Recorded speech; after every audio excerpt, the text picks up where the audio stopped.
Bom dia, estou aqui com meu amigo Rui e aqui nós estamos numa região que é muito importante para a história de hoje. Hoje é dia 25 de agosto de 2024 e amanhã, dia 26 de agosto, vão completar 200 anos da subida ao poder aqui do Tristão Gonçalves, num episódio conhecido como Confederação do Equador, um episódio em que o Ceará, províncias do norte, né, Ceará, Paraíba, Rio Grande do Norte, principalmente Pernambuco, eles decretaram a independência do Brasil e uma república.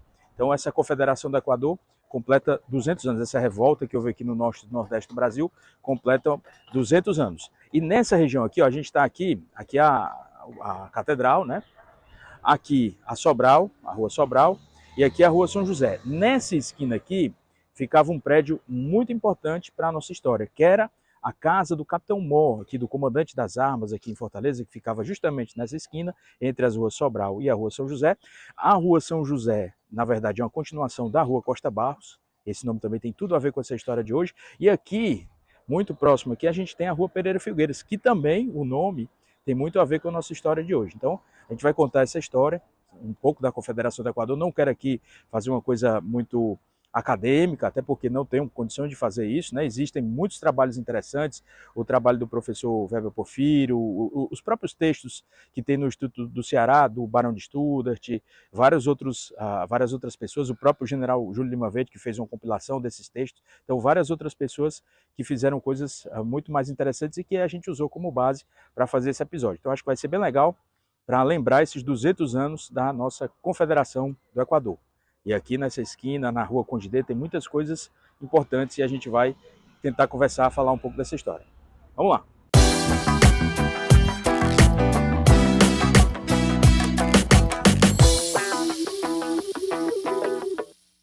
Então, bom dia! A gente está aqui, ó, nas cercanias do hoje Paço Municipal, o antigo Palácio do Bispo. Aqui está a Catedral, a Rua Condidê está ali para trás. A Rua Costa Barros está aqui para trás, a Rua Pereira Filgueiras está aqui para trás. Então tudo isso, esse quadrilátero, essa região aqui, tem uma importância muito grande para essa história que a gente vai tentar contar hoje, que é a história da Confederação do Equador.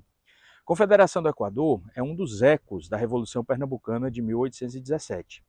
Nessa Revolução Pernambucana de 1817, o estado de Pernambuco, principalmente, com algumas ligações importantes, principalmente com aqui do sul do Ceará, ele quis decretar uma independência. Até uma história interessante. Não vou falar aqui muito sobre a Revolução de 1817, mas tem até uma história interessante que quiseram trazer Napoleão do exílio aqui para ser comandante das armas e tal. Napoleão, um grande estrategista, né? Mas não vem ao caso. O fato é que nessa Revolução de 17, aqui o Ceará, principalmente a região do sul do Ceará, ele tomou partido em favor de Pernambuco, principalmente com figuras como a Bárbara de Alencar e alguns dos seus filhos, como o Tristão Gonçalves, o José Martiniano de Alencar, que viria a ser pai do escritor José de Alencar. Essas pessoas decretaram a República do Crato, né, que foi uma república que houve lá na cidade do Crato, no sul do Ceará, por 8 dias. Então, foi interessante, né, esse movimento de 1817. O fato é que muitas dessas pessoas foram presas aqui do Ceará. A própria dona Bárbara de Alencar, Tristão Gonçalves, José Martiniano de Alencar foram presos, vieram aqui para Fortaleza, para a região do Forte. Tem até aquela lenda que ela ficou naquela região, naquele calabouço. Na verdade, eu acho que ela não ficou ali, não. Mas tem essa lenda urbana, né, que ela ficou ali. Ela, o Tristão Gonçalves, o próprio José Martins de Alencar vieram para cá, depois foram para a prisão em Pernambuco e depois foram para a prisão em Salvador e acabaram, né, sendo libertados mais ou menos em 1821. Em 1822 a gente teve a independência do Brasil, né? A independência essa por Dom Pedro I. E em 1823, Dom Pedro I, forçado pelas elites locais de várias regiões aqui do Brasil, ele convocou uma Assembleia Constituinte para que houvesse uma Constituição aqui no Brasil, para que não fosse mais aquele poder absoluto do rei. Insatisfeito com essa Constituinte, Dom Pedro I, ele acabou dissolvendo essa Assembleia Constituinte. Aqui do Ceará havia representantes, um dos representantes era o José Martiniano de Alencar, filho da dona Bárbara de Alencar, e ele tinha sido eleito, não tinha sido eleito diretamente deputado, mas o deputado que tinha sido eleito tinha ficado doente e tal, e ele acabou substituindo esse deputado. Então foi para o Rio de Janeiro, para essa Assembleia Constituinte, e essa Assembleia acabou sendo dissolvida pelo próprio Dom Pedro I, que acabou outorgando a nossa primeira Constituição em 1824, aquela que tem um poder moderador e tal. Essa Constituição, ela deixou algumas províncias, ou principalmente as províncias chamadas províncias do norte, principalmente Pernambuco, muito insatisfeitas. As elites locais dessas províncias muito insatisfeitas. Por quê? porque era uma Constituição mais centralizadora, e aqui, desde a Revolução de 1817, o que as pessoas queriam, as elites locais queriam aqui era uma coisa mais descentralizada. Eles queriam mais poder, né? Coisas mais descentralizadas e que essas províncias tivessem uma autonomia, tanto econômico, financeira quanto administrativa, maior, e não tudo ficasse com o poder centralizado lá no Rio de Janeiro, no sul-sudeste. Beleza.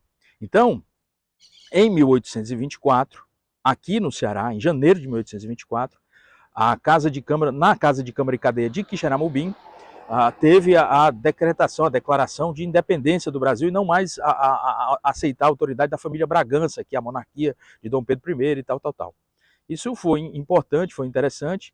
Vou usar nesse vídeo muitas imagens de inteligência artificial, porque a gente não tem imagens da época, lógico, né? Mas vou usar essas imagens de inteligência artificial. Então houve essa declaração de independência aqui do Brasil, lá na Casa de Câmara e Cadeia de Quixeramobim. Isso tudo movimentos que eram incentivados por algumas figuras políticas importantes aqui do Ceará, como o próprio Padre Mororó, né? E Tristão Gonçalves, que tinha lutado nessa Revolução Pernambucana de 1817 e tinha sido preso, inclusive, pelo Pereira Filgueiras. Pereira Filgueiras era o capitão-mor lá da região do Crato, da cidade do Crato, tinha prendido o Tristão Gonçalves. Tristão Gonçalves também aderiu a esse movimento que começou em 1824. Em Pernambuco, lá no Recife, esse movimento ele estava ganhando força, né, pelo Manuel Gonçalves Paz de Andrade e tal. E Tristão Gonçalves tinha relações muito importantes com o Manuel Gonçalves.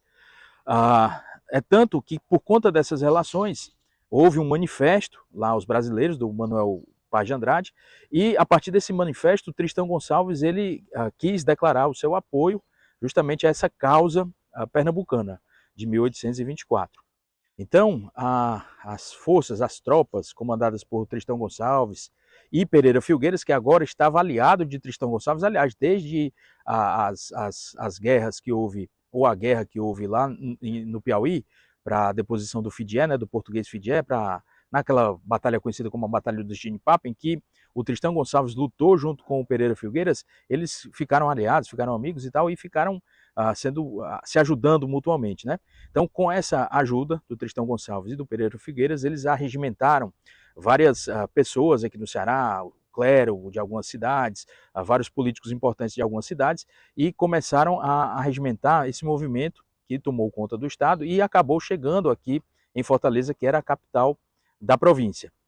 Aqui em Fortaleza, no dia 26 de agosto de 1824, Tristão Gonçalves foi alçado, houve uma assembleia geral aqui, com mais de 450 pessoas participando, e Tristão Gonçalves foi alçado ao posto de presidente da província, justamente nessa confederação do Equador. E naquela esquina aqui, ó, da rua Sobral com a São José, ficava justamente a casa do comandante de armas aqui, que foi ocupada pelo Pereira Filgueiras, né?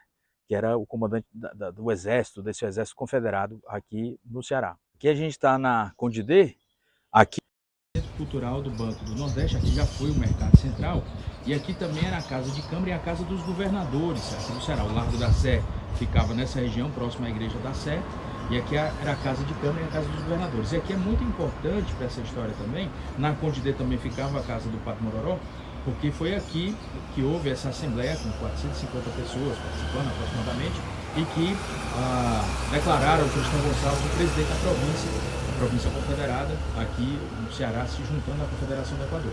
Isso, Dom Pedro I tinha indicado para presidente da província aqui o Costa Barros. Costa Barros foi um deputado muito importante na história do Brasil, cearense, porque foi por conta do Costa Barros que a gente celebra a independência do Brasil no dia 7 de setembro.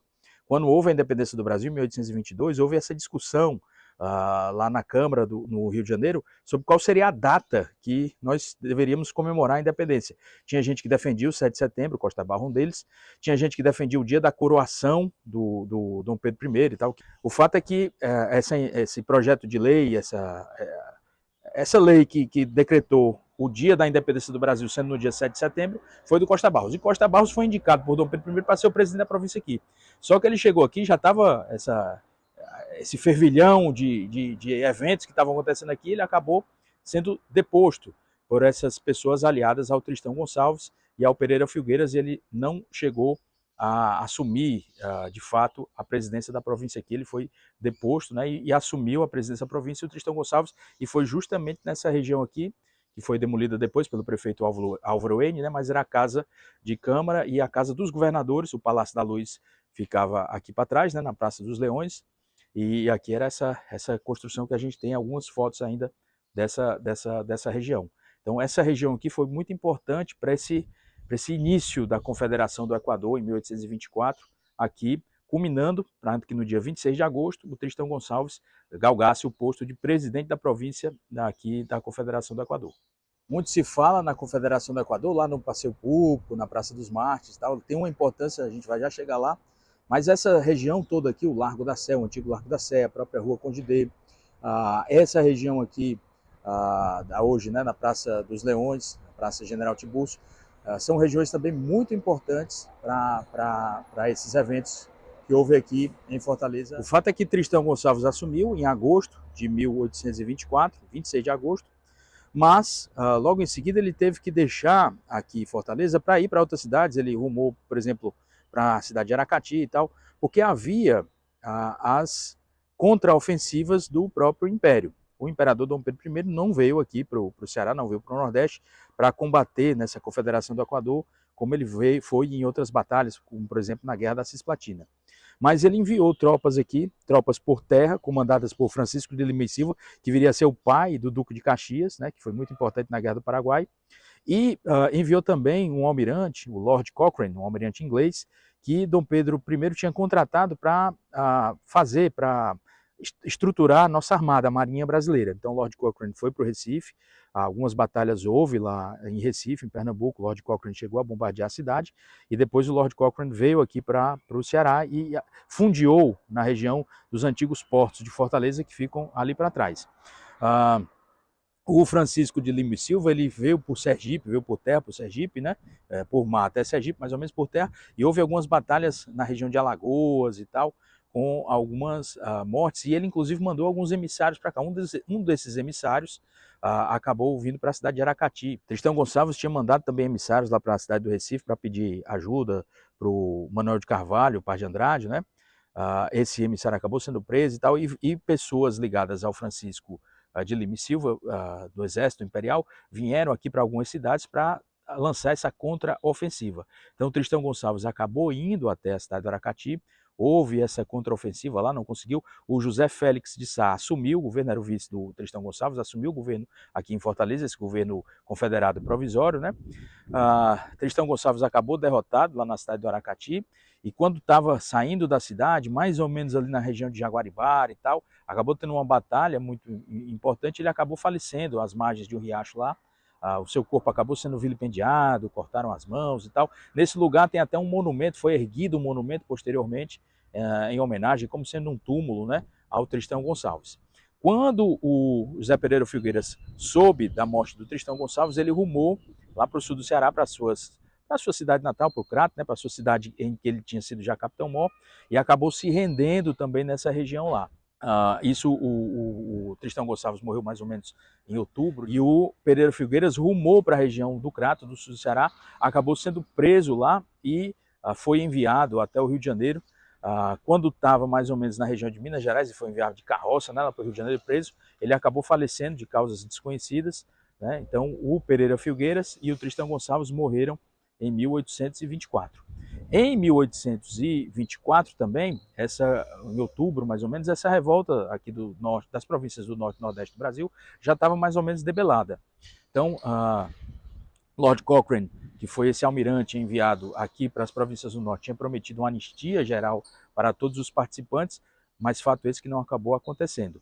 Aqui em Fortaleza, ele veio em outubro e prometeu essa anistia para todo mundo que se entregasse e tal. O próprio José Félix de Sá foi o primeiro a se entregar, né, e a se render, e acabou sendo nomeado também o presidente da província provisoriamente, né, por conta do Império, do imperador. E a revolta foi debelada completamente aqui em outubro de 1824. No Recife, essa confederação ela começou no dia 2 de julho, né, de 1824. Aqui o ponto culminante foi no dia 26 de agosto de 1824. Em outubro de 1824 ela já estava completamente debelada aqui no Ceará, havendo morrido já Tristão Gonçalves e havendo sido preso o Pereira Filgueiras, que viria a morrer posteriormente também. E alguns dos integrantes dessa confederação, dessa revolta que houve aqui, como por exemplo o Padre Mororó, que foi muito importante do ponto de vista da parte, vou dizer assim, publicitária, né? Foi ele quem fez um dos primeiros jornais aqui do Ceará, que era produzido justamente naquela casa de Câmara dos Governadores, que a gente mostrou ali na Condidê. Ele também tinha sido um artífice importante na declaração de independência lá de Quixeramobim, ou seja, era uma pessoa nascida lá em Sobral, né, era uma pessoa muito influente desse ponto de vista da Confederação do Equador. Então ele acabou sendo preso junto com outras pessoas, como o Coronel Pessoa Anta, o Tenente Coronel Carapinima, o Azevedo Bolão, né, várias outras pessoas foram presas, o Antônio Bezerra de Menezes. Então, várias outras pessoas foram presas aqui em Fortaleza por conta dessa revolta. E aqui a gente está chegando nas cercanias do passeio público, que tem uma participação importante nessa história também. Aqui há o Forte de Nossa Senhora da Assunção, e aqui em 1825 era um areal, o campo da pólvora. Aqui ficavam os depósitos de pólvora do Forte. O Forte ele tinha que atirar todo dia, meio-dia, os canhões para determinar o horário, né, para que as pessoas pudessem acertar os relógios naquela época, e também esse canhão era atirado justamente para ter um tiro de resposta lá do Fortinho de São Bernardo, aquela fortificação que havia na ponta do Mucuripe, justamente para saber que estava tudo tranquilo, tudo dominado, como diz. Então, nessa região aqui, nessa face aqui, que é a face nordeste do passeio público, essa região aqui é onde há os relatos que houve houve as mortes desses presos aqui no Ceará. Mas antes disso, a gente tem que falar por que eles foram condenados, né? Porque havia essa promessa da anistia geral, feita pelo Lord Cochrane, feita até pelo Dom Pedro I e tal. Só que eles decidiram que não iam cumprir essa anistia, Dom Pedro decidiu que não ia cumprir essa anistia, e que essas pessoas envolvidas diretamente na Confederação do Equador deveriam receber a pena capital, a pena de morte, e morte por enforcamento. Mas por conta da morte do Frei Caneca, lá no Forte das Cinco Pontas, lá em Recife, que iria ser por enforcamento, mas nenhum carrasco teria querido cumprir essa morte, então ele foi fuzilado. Aqui os condenados, que também seriam condenados à forca, foram também. Então, Lord Cochrane ficou fundeado ali, né, em outubro de 1825, disparou, tem até relatos que ele disparou alguns tiros de canhão aqui contra Fortaleza, até para alertar a população que se os confederados não se entregassem, ele iria bombardear a cidade, e o José Félix de Sá acabou se entregando, se rendendo em outubro. Aí, isso em 1824. E aí, em janeiro de 1825, veio aqui para Fortaleza o Conrado Jacó Niemeyer. Ele era um oficial português do Corpo de Engenharia do Exército Brasileiro, e ele veio a mando de Dom Pedro I para justamente fazer esses julgamentos dessas pessoas que tinham sido presas aqui em Fortaleza por conta da Confederação do Equador. Então, esses julgamentos foram quase que julgamentos sumários, e esses julgamentos condenaram à morte várias pessoas envolvidas aqui na Confederação do Equador. Os 5 que morreram aqui, né, os mártires, por isso que essa praça aqui chama Praça dos Mártires, né, foi o Padre Mororó, o Pessoa Anta, o Francisco Ibiapina, o Carapinima e o Azevedo Bolão, né, esses 5 foram mortos aqui, e mais outras pessoas também, que ele chegou a condenar à morte. As outras pessoas condenadas à morte foram o Frei Alexandre da Purificação, o Antônio Bezerra de Menezes e o José Ferreira de Azevedo. Esses 3 acabaram não morrendo, e a pena de morte deles, a pena capital deles, foi convertida numa pena de degredo. Eles foram degradados nessa época aqui em Fortaleza. E a execução das penas capitais aqui nessa região, e eu acredito que tenha sido justamente onde eu estou aqui, na face nordeste do então Campo da Pólvora, foi uma execução muito interessante, né? E que chamou a atenção de praticamente toda a cidade, né?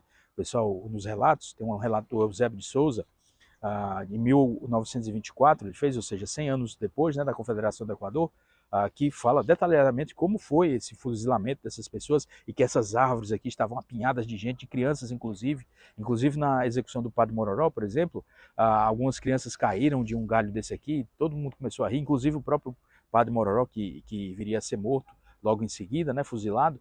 Então, foram execuções bem dantescas, né? Foram shows aqui dantescos, né? Para que a população de Fortaleza assistisse. Em 1825 também é o ano que chega o Boticário Ferreira aqui em Fortaleza. E o Boticário Ferreira com certeza participou também como testemunha ocular dessas execuções aqui. O Niemeyer, esse oficial do Exército brasileiro que veio conduzir esses julgamentos, ele conduziu esses julgamentos também justamente naquela casa de Câmara e de Governadores que ficava na Condidê. Na Avenida Condidê também ficava a casa do Padre Mororó, e ele foi preso justamente nessa casa, né?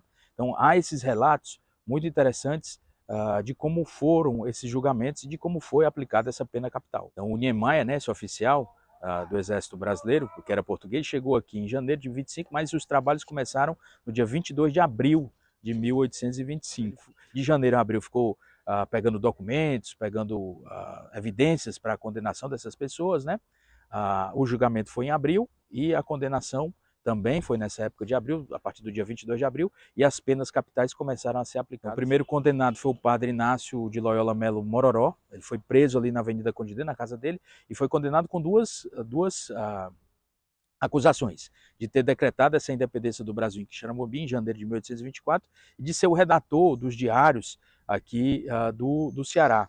Esses diários eram um jornal que era do Ceará, o Diário do Governo aqui do Ceará, e que tinham esse cunho revolucionário, essas mensagens antimonarquistas aqui no Ceará. Então ele foi condenado à morte, foi o primeiro condenado à morte. O segundo condenado foi o coronel Pessoa Anta. O Pessoa Anta, ele era uma pessoa do norte, lá da cidade de Grange e tal, e tinha também lutado nessa batalha da independência do Piauí, tal, a batalha de Genipapo e tal, e tinha feito alguns inimigos naquela região, inimigos políticos naquela região. Então, por mais que ele tenha se entregado e tenha se arrependido e tenha acreditado que teria a clemência imperial, ele acabou sendo condenado também. E dizem nos relatos que ele chorou bastante, que estava fugindo, foi muito humilhado, né, e tal. E foi condenado muito, assim, o pessoal fala que não tinha tantas provas contra ele, mas mais por conta dessa atuação política que ele teve na cidade de Granja. Os inimigos políticos dele nessa cidade de Granja acabaram forjando algumas provas que acabaram servindo para essa condenação à pena capital. Os dois, tanto o padre Mororó quanto o Pessoa Anta, eles foram mortos aqui, nessa região aqui, no dia 30 de abril de 1825. Então você vê, o julgamento começou no dia 22 de abril, no dia 30 de abril já foram cumpridas essas duas primeiras penas capitais. Eles foram mortos aqui por fuzilamento, eles estavam presos, né? Foram a uma missa lá na Igreja do Rosário, que já existia nessa época, e depois vieram no cortejo, o padre Mororó e o Pessoa Anta, vestidos com aquelas túnicas brancas, desde lá da Praça dos Leões, né? Hoje Praça dos Leões, da Igreja do Rosário, até essa região aqui, o Largo da Pólvora. Nessa região aqui, havia um pelotão de fuzilamento, eram 3 soldados com arcabuzes, né? E eles vestiram as túnicas brancas. Houve um relato até que a túnica branca do padre Mororó ficou curta, ficou mais curta. A tradição é que esses presos condenados à pena capital, eles eram vendados e eram colocadas uma mira na região do peito deles para facilitar esses tiros do pelotão de fuzilamento. Há esse relato de que o padre Mororó ele não quis, ele pediu para não ser vendado, e ele colocou as próprias mãos como alvo na região do peito dele, né? Foram arcabuzados, os dois, caíram, e sempre quando caía havia um tiro de misericórdia. Um dos soldados que atiraram, né, chegava perto e atirava ou na cabeça ou na região do peito, um tiro de misericórdia muito perto para confirmar que estavam mortos esses condenados, né? Então isso aconteceu também, e esses dois foram os primeiros mártires que foram condenados à morte e que foram mortos aqui na Praça do Passeio Público, na Praça dos Mártires, aqui em 30 de abril de 1825. Depois, no dia 7 de maio de 1825, morreu aqui, né, o tenente-coronel Francisco Ibiapina. O Francisco Ibiapina, ele só não foi morto junto com o padre Mororó e com o Pessoa Anta, porque nessa época, no dia 30 de abril, ele estava com varíola, então ele estava cheio de feridas. No dia 7 de maio, ou seja, uma semana depois, ele ainda estava com essas feridas nos membros, né, nos braços, nas pernas e tal, e acabou vindo para cá, não foi para a igreja, acabou vindo direto para cá da prisão. A prisão era aqui no Forte, né? Veio para cá e acabou sendo arcabuzado aqui no dia 7 de maio de 1825, vindo ser a terceira vítima desse pilotão de fuzilamento aqui, nesses espetáculos dantescos que aconteciam aqui, nessas penas capitais. Em seguida ao Francisco Ibiapina, também no dia 7 de maio, veio aqui o Azevedo que era conhecido como Azevedo Bolão. O Azevedo Bolão, ele tinha esse apelido porque era uma pessoa mais gorda, né?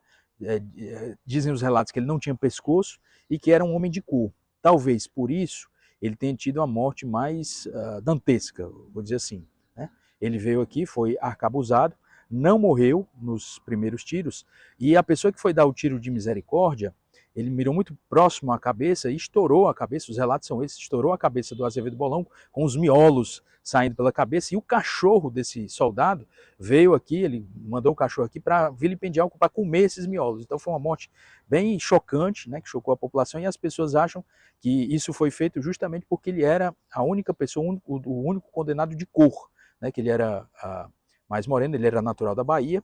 Então isso foi feito, esse espetáculo dantesco com o corpo dele, com esse cachorro vindo a comer algumas partes do corpo dele, do Azevedo Bolão. E por último, no dia 28 de maio, acabou falecendo aqui, sendo fuzilado, o Carapinima, né?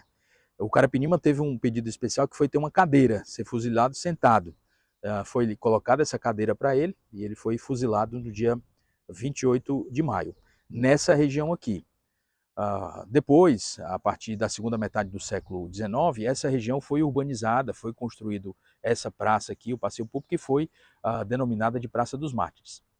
Aqui nessa última reforma foram colocados esses totens aqui com o nome dessas pessoas que vieram a falecer aqui, que foram fuziladas aqui, e com algum breve histórico deles aqui. Pessoa Anta, Carapinima, Ibiapina, né, todos eles, Padre Mororó, todos eles aqui. E existem algumas lendas urbanas aqui, né? Uma das lendas urbanas é que esses confederados teriam sido fuzilados aqui nesse baobá, que aqui, ó, tem um baobá grande aqui, uma planta africana, né? Eles tinham sido amarrados no baobá e tem uns furos das balas lá no baobá. Mas não, que esse baobá foi plantado posteriormente, depois dessa morte deles, que aconteceu em 1825, né? Esse baobá já é quase do final do século XIX, plantados na época do senador Pompeu, né? Tem gente que diz até que foi o filho do senador Pompeu que plantou esses baobás e tal. E a outra lenda urbana é porque os corpos, ninguém sabe para onde que foram os corpos, já foram estudados e tal, não estão lá no São João Batista, São João Batista não existia nessa época, né? Então provavelmente eles devem ter ido para o São Casimiro. Acredito que as igrejas não quiseram receber esses corpos, né? Na época era muito comum também se enterrar as pessoas na própria igreja, nas próprias igrejas. Então acredito que eles tenham ido para o São Casimiro, que era um cemitério que havia nessas cercanias aqui, onde hoje está mais ou menos a Praça da Estação. E mais depois, com a transferência para o São João Batista, esses túmulos acabaram sendo perdidos, esses corpos acabaram sendo perdidos. Mas há uma lenda urbana, porque aqui, nessa região aqui, ó, bem aqui, tem um poço mesmo aqui, que tem água e tal. E há uma lenda urbana de que esses corpos que foram mortos aqui, o fuzilamento, foram jogados aqui dentro desse poço, que eu também não acredito que seja verdade, né? Até porque esse poço era utilizado, água potável e tal, e não iam jogar corpos aqui dessas pessoas no poço, né? Então, mas tem essas lendas urbanas aqui em Fortaleza. O fato é que a Confederação do Equador aconteceu, né? Foi esse movimento de Kanaté republicano que houve aqui em algumas províncias do norte. Algumas pessoas perguntam, como é que você acha que seria se fosse independente, Ceará, Pernambuco e tal. Eu acho, não tenho uma opinião formada sobre isso, mas eu acho que não seria também alguma coisa boa, né? Tem gente que pergunta, como é que você acha que seria o Nordeste do Brasil se os holandeses tivessem ficado aqui e tal. Não sei dizer, não sei se a gente seria uma Nova York ou um Suriname, né? Mas o fato é que houve e que agora em agosto de 2024, a gente comemora esses 200 anos, a gente lembra, né, esses 200 anos dessa Confederação do Equador, esse movimento que houve aqui nas províncias do norte, principalmente Pernambuco, aqui no Ceará, né, liderados aqui por Tristão Gonçalves e Pereira Filgueiras. Não sei se os legisladores ou as pessoas que construíram as ruas tinham isso em mente, mas, por exemplo, você vê Costa Barros, que foi o presidente da província que foi deposto, né, justamente por Pereira Filgueiras e Tristão Gonçalves, a rua Costa Barros é paralela a Pereira Filgueiras, eles nunca se encontram, né? As ruas nunca se encontram, né? A rua Tristão Gonçalves era a antiga Rua do Trilho, né, que é uma rua perpendicular, e esses revolucionários, esses mártires, que a gente chama assim, né? Eles não têm nenhum tipo de monumento, de túmulo e tal, mas eles têm esses monumentos aqui que foram feitos, esses totens que foram feitos para lembrança deles, né? E o nome de ruas, algumas ruas importantes aqui, a Rua Azevedo Bolão, Rua Tristão Gonçalves, Rua Pereira Filgueiras, né? Rua Carapinima, Avenida Carapinima, são ruas importantes aqui em Fortaleza, aqui nessa região central de Fortaleza, e eles são lembrados através disso, né? Então, acho que foi muito interessante. Você vê que nesse vídeo eu usei inteligência artificial, né? Essas imagens, foi a primeira vez que eu estou usando essas imagens geradas por inteligência artificial. E você vê que na próxima vez que você visitar aqui o centro, né? Ali próximo à Catedral, na Conde d'Eu, você vê essas regiões e essas casas que foram importantes para essa história, para que essa história acontecesse. E como curiosidade, a gente está aqui na Praça do Ferreira, né? Aqui o edifício Excelsior. O edifício localiza onde se localizava a casa do comendador José Antônio Machado. E essa casa do comendador, que era uma casa de 3 pavimentos, uma casa muito bonita aqui que tinha aqui em Fortaleza, ela foi construída justamente em 1825. Em 1825 foi o ano em que houve o fuzilamento dessas pessoas, né, aqui em Fortaleza, dos confederados, e eles foram condenados justamente pelo Conrado Jacó Niemeyer, esse oficial do exército que era do corpo de engenharia. Então foi ele, Conrado Jacó Niemeyer, quem fez o projeto e fez a construção e ajudou na construção do sobrado do comendador. Então, que hoje é o SS Hotel, né? Então você vê como tudo está interligado nessa região aqui do centro. E o próprio Boticário Ferreira, né, que dá nome hoje aqui à praça, ele chegou em Fortaleza, Avenida de Niterói, em 1825. Muito provavelmente ele assistiu esses assassinatos, esses fuzilamentos que houve lá na região do Passeio Público, né? E hoje ele dá nome aqui à praça do Ferreira. Então, muito interessante essa história. Ó, aqui a gente está nas cercanias da Praça de José de Alencar. José de Alencar seria, né, sobrinho do Tristão Gonçalves. E aqui a Avenida Tristão Gonçalves, né, que era a antiga Rua do Trilho, em homenagem justamente a Tristão Gonçalves. O túmulo dele, ou os restos mortais, ou alguma coisa, está em Jaguaribara, naquela região, hoje debaixo das águas do açude do Castanhão. A esposa dele, Ana Triste, ela está enterrada lá no cemitério São João Batista. O filho deles, né, desse casal, que também se chamava Tristão Gonçalves, chegou a ser um político aqui importante, aqui no Ceará e tal, e aí fez esse túmulo dela lá. Ela acabou, depois da morte do Tristão Gonçalves, recebendo uma pensão vitalícia de alguns réis por conta da morte do Tristão Gonçalves, né? Então o túmulo dela está no São João Batista. E é interessante, por mais uma daquelas ironias, né? Não sei se, é o que eu digo, não sei se as pessoas que colocaram o nome das ruas aqui no centro de Fortaleza não fizeram isso de propósito. Aqui é a Tristão Gonçalves e paralelo a Tristão Gonçalves é a Avenida do Imperador, ou seja, Tristão Gonçalves que lutou contra o Império, né? As avenidas não se cruzam, nunca se cruzam. Então é isso, se você gostou do vídeo, se inscreve no canal, dá o like, divulga para os amigos. Se quiser se aprofundar nesse tema, tem muita coisa que está sendo escrita justamente esse ano, por ser essa lembrança desses 200 anos, né? Tem um livro que é um compêndio dos trabalhos publicados na revista do Instituto do Ceará, que foi feito pelo general Júlio Lima Verde, o atual presidente do Instituto do Ceará, que é muito legal. Tem também os relatos do Barão de Studart, de várias pessoas, as teses de doutoramento também. Então tem muita coisa sobre a Confederação do Equador disponível na internet. Se você quiser se aprofundar, tem isso aí também. Mas é isso, né? 200 anos da Confederação do Equador. Aproveite a sua cidade e até domingo que vem. Vamos lá.